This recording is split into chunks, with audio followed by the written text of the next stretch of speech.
हमारे सभी दर्शकों को सादर प्रणाम। जय श्री कृष्णा। आज आपके लिए लाए हैं वैवाहिक समस्या का एक अलग योग। इस योग के द्वारा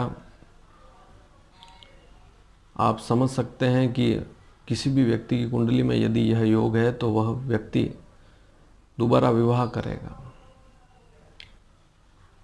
वैवाहिक समस्याएं होती ही है। ऐसे योग हर वर्ष बनते हैं। इस वर्ष भी मैंने कुछ आंकड़े निकाले हैं। उस समय में यदि कोई बच्चे जन्म लिए हैं या लेंगे तो उनकी कुंडली में भी ऐसे योग अवश्य बनेंगे। तो आखिर ऐसा कौन सा योग होता है जिससे व्यक्ति एक विवाह तोड़कर दूसरे विवाह की तरफ बढ़ेगा? यह तो बहुत ही बुरा योग है। और इसे कैसे देखें? तो जन्म कुंडली में सप्तम भाव जो होता है वही पति पत्नी का भाव होता है। एक लड़की के लिए उसके पति का, एक लड़के के लिए उसकी पत्नी का भाव होता है। और सप्तम भाव में पाप ग्रह बैठा हो, अर्थात राहु, शनि, केतु में से कोई भी ग्रह बैठा हो सप्तम भाव में। एक ग्रह भी हो सकता है, दो ग्रह भी हो सकते हैं। एक ग्रह कैसे? चाहे राहु हो, चाहे केतु हो, चाहे शनि हो। और दो ग्रह कैसे? राहु शनि हो, केतु शनि हो। राहु केतु तो साथ में बैठते नहीं। और दूसरी बात, सप्तमेश नीच का हो जाए। सप्तम में जो राशि है उसका हर कुंडली में कोई न कोई स्वामी होता है। सप्तम में हर व्यक्ति के अलग अलग राशियां होती है, अलग अलग अंक होते हैं। आप यहाँ सप्तम भाव देख रहे हैं और सप्तम भाव में कोई न कोई अंक आपके लग्न कुंडली के अनुसार सप्तम में कोई न कोई अलग अलग अंक होगा और उस अंक का कोई न कोई मालिक होगा। जैसे सप्तम में 1 और 8 का अंक है तो मंगल स्वामी होता है। ध्यान से सुन लेना। सप्तम में यदि किसी व्यक्ति की कुंडली में 1 और 8 का अंक है तो मंगल सप्तम का स्वामी होता है। किसी व्यक्ति की कुंडली में सप्तम का स्वामी यदि 2 और 7 का अंक लिखा हुआ है तो शुक्र होगा। 3, 6 है तो बुध होगा। अर्थात 3 और 6 का अंक सप्तम भाव में है तो बुध वहाँ का स्वामी होगा। 4 नंबर का स्वामी चंद्रमा होता है। 5 नंबर का स्वामी सूर्य होता है। 9 और 12 अंक का स्वामी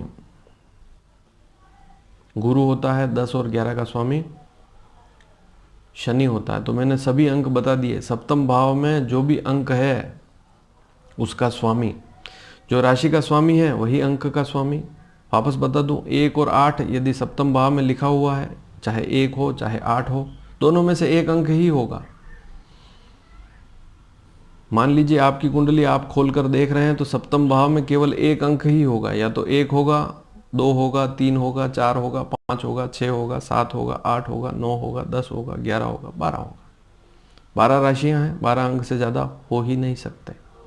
तो 1 और 8 का अंक लिखा है तो स्वामी मंगल होता है। 2 और 7 का अंक लिखा है तो शुक्र स्वामी होता है। 3 और 6 का अंक लिखा है तो बुध स्वामी होता है। 9 और 12 का अंक लिखा है तो गुरु स्वामी होता है। 10 और 11 का अंक सप्तम भाव में लिखा है, ध्यान से सुनिए, सप्तम भाव में लिखा है तो शनि स्वामी होगा 10, 11 का।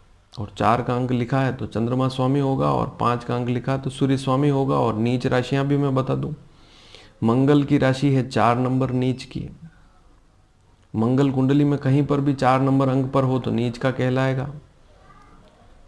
कुंडली में गुरु कहीं पर भी 10 नंबर अंक पर बैठा है तो नीच का कहलाएगा। बुध कहीं कुंडली में 12 नंबर अंक पर बैठा है तो नीच का कहलाएगा। शुक्र कुंडली में कहीं 6 नंबर अंक पर बैठा है तो नीच का कहलाएगा। चंद्रमा 8 नंबर पर नीच का कहलाएगा। शनि 1 नंबर पर नीच का कहलाएगा। सूर्य 7 नंबर पर नीच का कहलाएगा। तो मैंने आपको बता दिया कि सूर्य 7, चंद्रमा 8, मंगल 4, बुध 12, गुरु 10, शुक्र 6, शनि 1 इन अंकों पर नीच के कहलाएंगे। तो सप्तम का स्वामी नीच का हो जाए, कुंडली में नीच राशि पर बैठ जाए और सप्तम में राहु केतु शनि में से कोई पाप ग्रह बैठ जाए या 2 पाप ग्रह बैठ जाए तो खराब योग यह बन जाएगा। ऐसा खराब योग बन जाएगा जो दोबारा विवाह कराएगा, वैवाहिक स्थिति को खराब कर देगा। अब इस वर्ष ऐसे योग कब बन रहे हैं, क्योंकि आधा साल तो निकल चुका। 7 अप्रैल से 24 अप्रैल के बीच में ऐसा योग बना है। इस समय में बुध नीच का था और इस समय में जो भी बच्चे धनु लग्न में जन्म ले चुके हैं उनकी कुंडली में बुध नीच का होगा सप्तमेश होकर, और सप्तम में राहु बैठा हुआ है। दूसरी स्थिति 29 मार्च से 29 जून, यह समय अभी चल रहा है, इसमें गुरु नीच का है। ऐसी स्थिति में मिथुन लग्न होगा, सप्तम में 9 नंबर अंक होगा जिन बच्चों के सप्तम भाव में, और गुरु नीच का होगा 8वें भाव में, और सप्तम में उनके केतु बैठा हुआ है तो उनके ऐसा योग बनेगा। और तीसरी स्थिति 23 अक्टूबर से 16 नवंबर के बीच में शुक्र नीच का रहेगा। उस समय वृश्चिक लग्न में जितने भी बच्चे जन्म लेंगे उनकी कुंडली में सप्तमेश शुक्र कन्या राशि का होगा, नीच का होगा, और सप्तम में राहु होगा, तो यह स्थिति बनेगी। अब उदाहरण से भी समझ लीजिए, एक उदाहरण भी बता देता हूँ, 2 उदाहरण बता देता हूँ आपको। सबसे पहले मेष लग्न को देखिए, सप्तम में राहु केतु शनि में से कोई ग्रह बैठा हो और सप्तम का स्वामी शुक्र 6ठे भाव में 6 नंबर अंक पर बैठा हो तो यह स्थिति तलाक वाली, दूसरे विवाह वाली बन जाती है। और यहाँ पर शुक्र नीच का 6 अंक पर बैठा हुआ है, सप्तम में राहु हो, केतु हो, चाहे शनि हो, कोई न कोई पाप ग्रह इन तीनों में से हो, क्योंकि यही पाप ग्रह कहलाते हैं।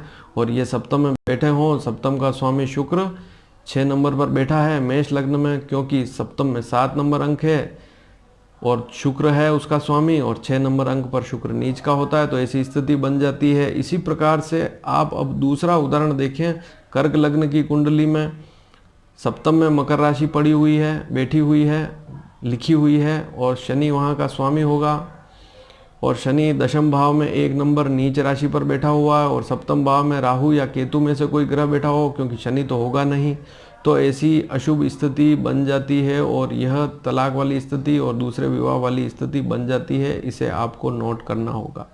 और अधिक जानकारी यदि आप चाहते हैं तो आप मैसेज करेंगे तो मैं आपको अवश्य बताऊंगा। धन्यवाद। जय श्री कृष्ण।